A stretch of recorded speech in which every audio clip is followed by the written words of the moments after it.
So inside the sequential organization, we have to study these four parts, these four concepts. Basically, we will be studying what is a file, record, and field. Then we will see how many operations are there that we can perform on a particular file. Then we will discuss about what is the file organization, how the files are organized inside the memory, and then how sequential access file organization is managed. So these four concepts we have to study inside this sequential organization topic. Let us start. What is a file? So file is nothing but a collection of records. If you combine different records at a particular location, then it becomes a file. File is a sequence or collection of records. So the files can be a database file, the file can be of an Excel file, a file can be a doc file, a file can be a PDF file, and so on. Right. So all these are file which contain some records. All right. Records we can say or some textual information or even some graphical information. Right. So if we combine all these in a single unit, then it becomes a file. All right. So huge amount of data is stored in physical memory in the form of files. So these files are always stored on the secondary storage devices. A file can also be defined in some other terms, like a file is a named collection of related information that is recorded on secondary storage devices such as magnetic disk, magnetic tables, or optical disks. All right, so one and the same thing. A sequential file contains records organized by the order in which they were entered. Now we are talking about a sequential file. Then how the data is stored in sequential file?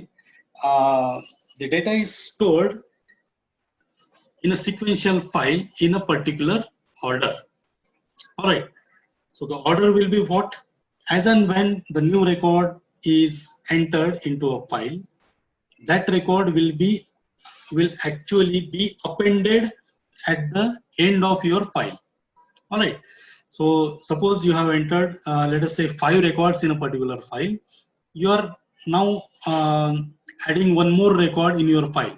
So that 6th record will always be appended at the end of your file.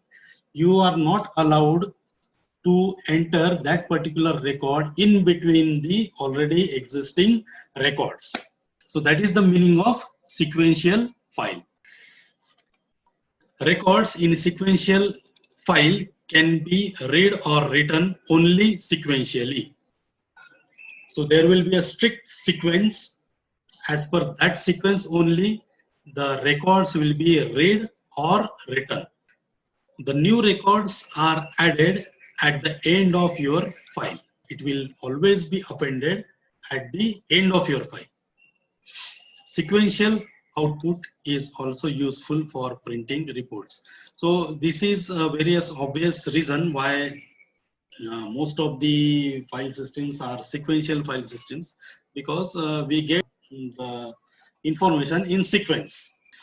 So this is about file. So now you can observe here what is the relation between file, record, and field. So that is the second topic. What is file, record, and field? So this first image is of file. Second image is of record. Third image is of field. All right.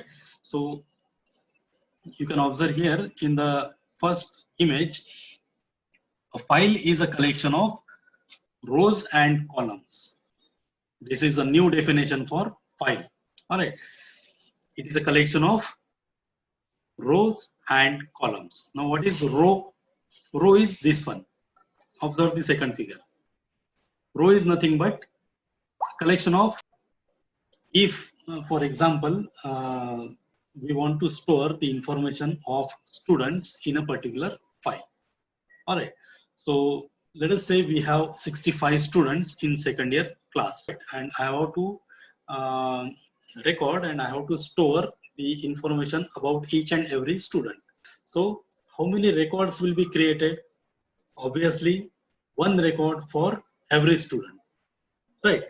So total 65 records will be created inside the memory. So such rows will be created, such 65 rows will be created. Now inside every row, I want to store the information of the student, like his name, his roll number, his date of birth, his address, his contact number, his gender, and so on. So all these data will be stored in a particular field. We can also say in a particular column. So I want to store, let us say, seven information about a particular student. So 7 columns will be created, right, like this, for a particular student. All right, for a particular row, 7 columns will be created. So then and then it will become a particular record. All right. So for 65 students, when I will do like this, I will enter 65 rows and then 7 columns. Then it will become a file. So we can say a file or a database table is a collection of rows and columns. Here you can observe we have 1, 2, 3, 4, 5 rows and 1, 2, 3 and 4 columns. All right. So this becomes a particular file. This is about file, record and field. Now, what are the different file operations? Operations on a database file or any normal file can be broadly classified into 2 categories. Number 1 is update operation. Number 2 is retrieval operation. So these are the 2 broad categories of operations on a particular file. Any file, you can take any file, not only the database file or a sequential file. Even this is true for random files also. Any file you think, it will be having these categories of operations. Number 1 is what? Open operation. So obviously for operating on a particular file, you need to open that file first, right? So this is one operation. A file can be opened in one of the 2 modes. Number 1 is reading mode and number 2 is writing mode. You can only read the contents of that file. You cannot write anything. You cannot update the contents of that particular file if it is opened in a read mode. Otherwise, second option is what? Write mode. The file can also be opened in write mode if you want to update some information in the already existing file. Second operation is what? Locate. Locate is nothing but search operation. Suppose you want to search some information in the already existing file, then you will have to go for the locate operation. And lastly, close the file which you have opened by using open file. So opening a file, reading a file, writing a file, locating a file, locating some contents on the file, all these are the different operations. Last one, close operation. This is the most important operation from the operating system's point of view. When a request to close a file is generated, the operating system removes all the locks. These locks and actually these operations are better understood in the subject database management system, that is DBMS. Then comes the topic, what is file organization?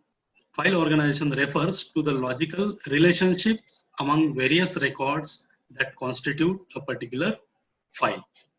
So file organization is nothing but the logical relationship among the different files. Right. Now at this point we know that file is a collection of records. Now how these files are logically related with each other, that comes under the topic that is called as file organization. So when we have different files in your inside your memory, how these files are related with each other. All right, how the files are stored inside the memory, how the files are operated inside the memory, how we can retrieve the files inside our memory. All those things are comes under the topic that is called as file organization.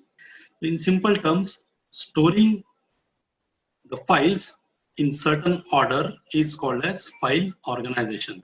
File organization refers to physical layout or a structure of record occurrences in a file. So different operating system uses different file formats. File organization determines the way records are stored and accessed. In many cases, all records in a file are of the same record type. If all the records are of same record type and if the records are of fixed size, then it is called as fixed length records. Whereas if the record size is different or different records can be stored in a particular file, it will be a variable length record. So see here some examples of file organization. DBMS file organization, heap file system, hash file system, clustered file system, and sequential file system. These are all the types of file system. Sometimes you may be using DBMS file system, that will be completely different from clustered file system, which will be again different from hash file system, and so on. So all these file systems are of different kind, are of different nature. All the file system may have unique way of representing the file, adding the file, retrieving the file, operating on those files, and then closing that file. So all these file systems are operated on altogether a complete different environment. All right. So we do not worry about these four file systems. We are only focused on sequential file system, sequential file organization, we can say. Now, what is sequential access file organization? Storing records in a continuous block within files on tape or disk is called as sequential access file organization. So in case of sequential access file organization, your records will be stored in a continuous memory location. All right. For example, you have studied what is array, right? So inside the array, the records are stored in a continuous memory location, right? One after the another, in a sequence, in a particular sequence, right? So that is storing the data inside the array. All right.